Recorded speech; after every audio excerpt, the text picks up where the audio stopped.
Subcontracting as a professional private investigator is one of the best ways to gain experience and maintain a steady workload. Generally speaking, the bulk of the work out there in subcontracting will be on the surveillance side of business, mostly in workers' compensation and other injury-related cases, as well as infidelity and child custody cases. First, I will address the big white elephant in the room, and actually there may be several white elephants in this room that need to be addressed. There is a certain stigma in certain circles about PIs who do subcontract work. That stigma relates mostly to the hourly rate of pay a contract professional private investigator may receive compared to a PI who is getting business through other avenues with a direct customer relationship. The expenses a professional private investigator may incur are for things such as advertising, marketing, website, emails, internet, phones, cell phones, just to name a few things. Now, if you solely do subcontracting work, you will have some of those expenses,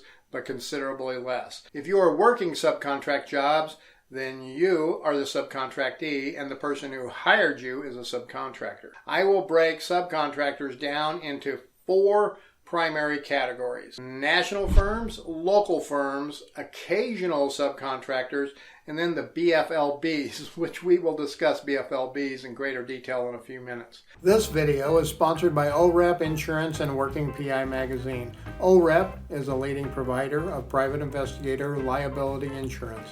Visit orep.org for a quote today. National firms can be larger firms or smaller firms, but they cover larger areas across the country, with many covering all 50 states. Larger national firms may have multiple employees and offices, and they are usually the ones who cover larger areas, and sometimes they have larger accounts like insurance companies, so they're always looking for subs or subcontractees in the areas that they provide service to. Many times, insurance companies prefer to deal with 1 or 2 large national firms for their surveillance needs rather than doing one-off hiring in every state when they need somebody. The reason they do this is to limit the amount of work that has to be done in each case. They can just pass on the job to one of the national firms that covers a larger region, and they tend to get more consistent work from national firms. Local firms vary in size as well, from one person to many employees. The bigger difference with these firms is they tend to focus on smaller regions like an entire state, a portion of a state, or a metro area, or perhaps several states that are close to each other. Occasional subcontractors are professional private investigators who tend to do most of their own work, but occasionally they need to hire somebody to take on overflow work or specialty work that they've taken on. The bottom line is that no professional PI wants to turn down work, so many will fall into the realm of occasional subcontractor who may give you a few cases a year. Generally speaking, most subcontractors are going to pay in the $40 to $50 per hour range. In the cases of surveillance jobs, this is just for the time while you're out on surveillance. In regard to mileage and travel time, this can vary greatly between subcontractors. Some subcontractors don't pay for any travel time or mileage up to 1 hour away from your home. The logic behind this is that if you worked a normal job, you would normally commute up to an hour and would not get paid for any of that travel time. Mileage as well will vary from, let's say, 45 cents to about 55 cents per mile traveled, to include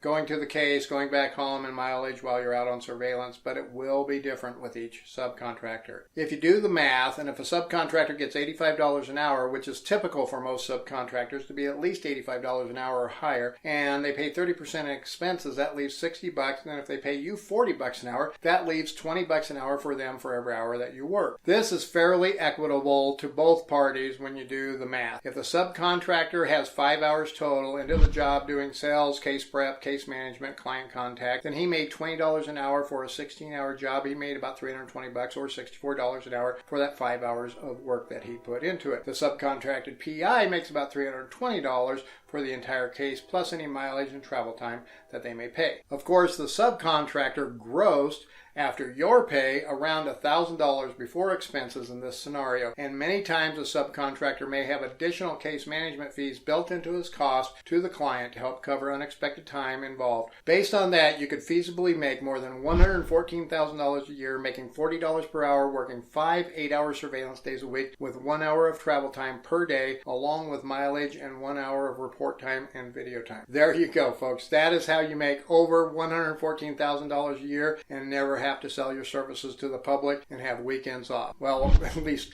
a couple of days off a week. Rarely are you ever going to get weekends off if you're a surveillance investigator. Yes, some of you may have caught it.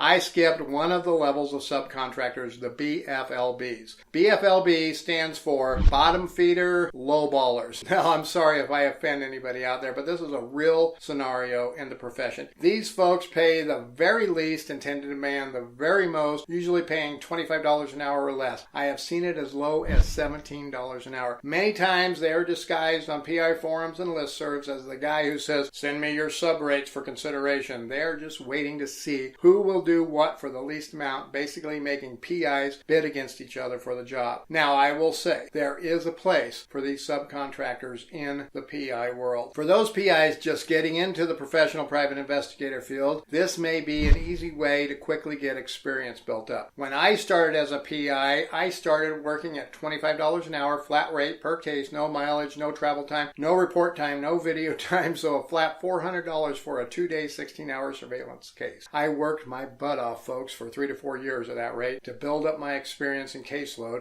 and worked generally 6 days a week, amounting to over 125 cases a year. I learned creative ways to make up for my time not being paid, like editing my video in the car before I left the job and letting it compile on the drive home on my laptop, writing my report as the case progressed in my car when time allowed, and sending my updates in the field to my client. So, with that said, there is most definitely good value for some for this type of subcontractor, but it's most likely not what you want to do all of your life. However, I do know some folks that prefer to just do a case or two a month. It helps bring in some extra cash for them, helps keep the excitement going, and they're not as worried about the hourly rate as long as they get along with their subcontract. In comparison, though, working the same caseload that I did when I got started, had I gotten paid $40 an hour and minimal travel, report, and mileage time, I would have easily doubled my income. If you're a subcontractor that pays minimally for whatever reason, then more power to you. And if you work for one of these and you're happy, then I'm happy for you as well. Some of the downsides for low-paying subcontractors, though, is that they tend to always be looking for new surveillance investigators. They have to micromanage their investigators a lot more. They're constantly training new PIs, and they get subpar quality work on the average. Where do you find subcontract work, you might ask? Here are a few good resources. First, being your state private investigators